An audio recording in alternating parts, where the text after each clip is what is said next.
Oke,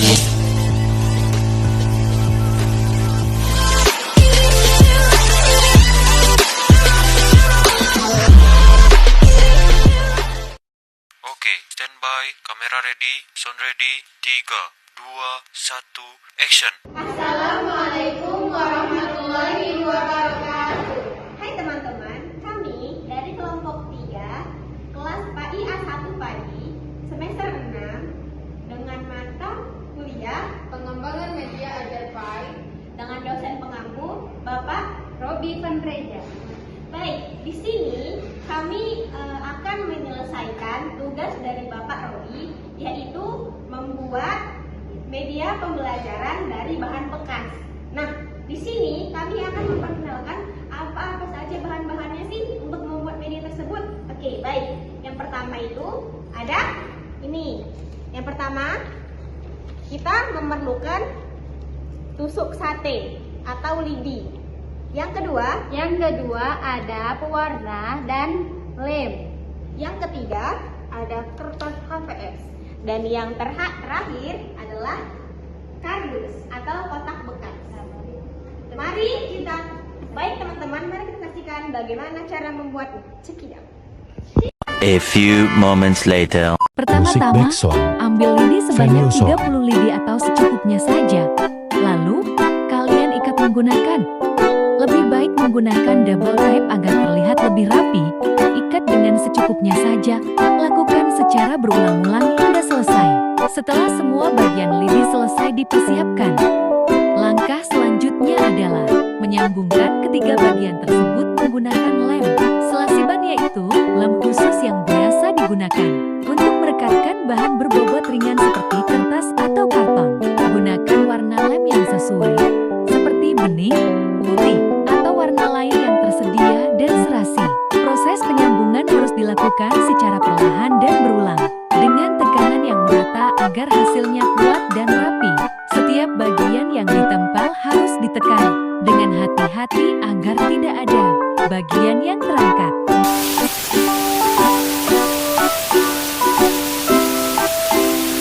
Tahap selanjutnya adalah menyusun materi sesuai dengan kebutuhan yang telah direncanakan, baik dari segi isi, durasi, maupun penyampaian, agar video yang dihasilkan lebih terarah dan sesuai tujuan. Langkah selanjutnya yang perlu dilakukan adalah menyiapkan karton. Pilihlah karton yang memiliki ketebalan sedang dan permukaan yang rata, agar hasil akhirnya maksimal. Pastikan karton dalam keadaan bersih, kering, dan tidak kusut, agar lem dapat menempel dengan baik. Kemudian, ambillah lem selasiban yaitu lem yang biasa digunakan untuk merekatkan bahan ringan seperti kertas atau karton. Lem ini bisa berwarna bening, putih, atau warna lainnya sesuai yang kamu miliki. Tempelkan bagian-bagian karton dengan hati-hati menggunakan lem tersebut. Olaskan lem secara merata di permukaan sambungan, jangan terlalu tipis dan jangan pula terlalu tebal. Setelah itu, tekan kedua bagian karton dengan lembut namun mantap agar merekat dengan baik.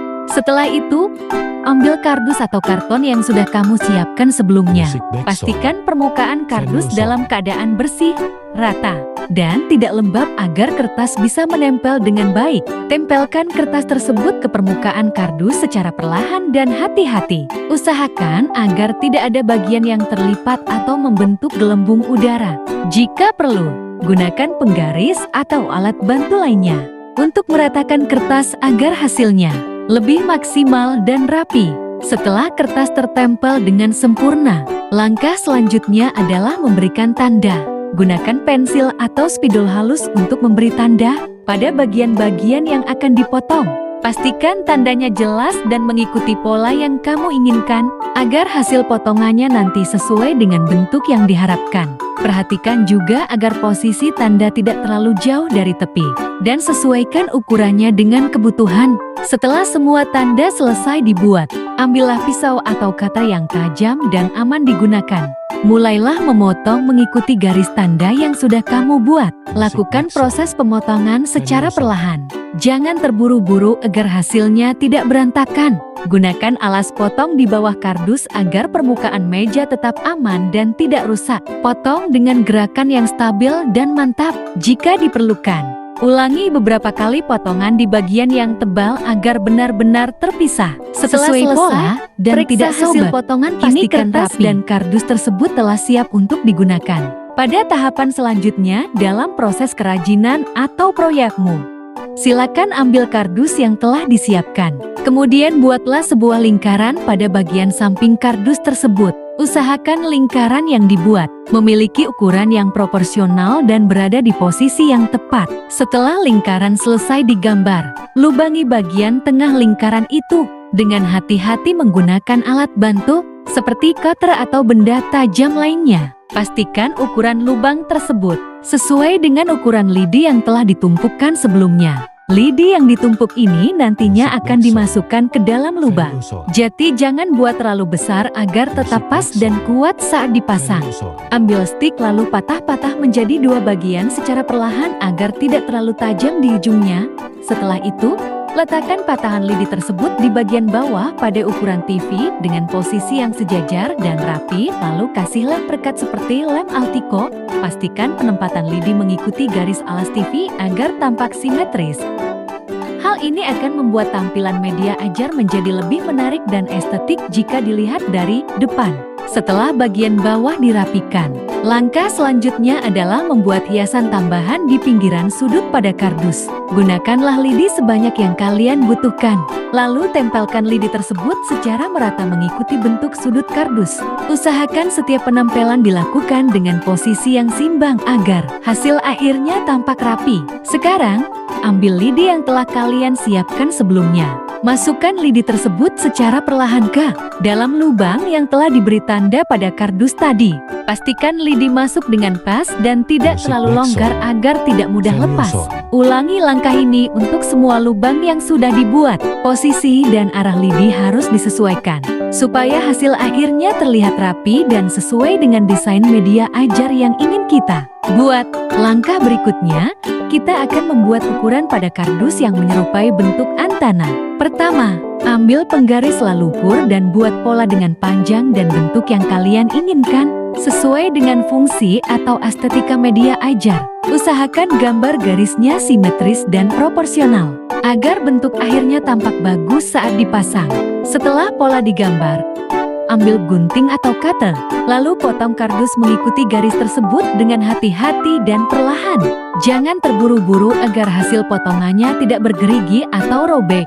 Jika perlu, gunakan alas potong agar meja kerja kalian tetap aman. Setelah selesai memotong, rapikan bagian tepi kardus yang masih kasar atau menonjol.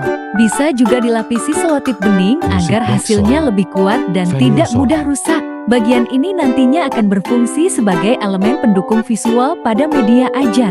Jadi pastikan bentuknya menarik setelah digambar. Beri tanda menggunakan spidol warna hitam agar garisnya lebih jelas dan mudah terlihat. Selanjutnya, letakkan hasil gambar tersebut di bagian atas TV. Posisikan dengan rapi dan sejajar agar tampilan media ajar terlihat lebih teratur dan cantik saat dipresentasikan.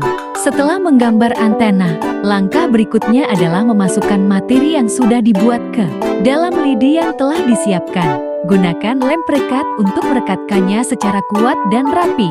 Hal ini penting agar materi tidak mudah terlepas. Langkah selanjutnya, tambahkan aksesoris pada media pembelajaran atau gambar-gambar yang menarik agar tampilan media lebih hidup dan menyenangkan. Tempelkan secara rapi di sekitar layar TV di bagian atas, samping, maupun bawah. Pastikan semua aksesoris menempel kuat dan tidak mudah lepas. Setelah semua aksesoris selesai dipasang, media pembelajaran pun telah selesai dibuat. Kini saatnya memutar-mutar materi menggunakan lidi yang sudah dipasang sebelumnya. Putar perlahan untuk melihat apakah semua elemen bergerak dengan baik dan tampil menarik.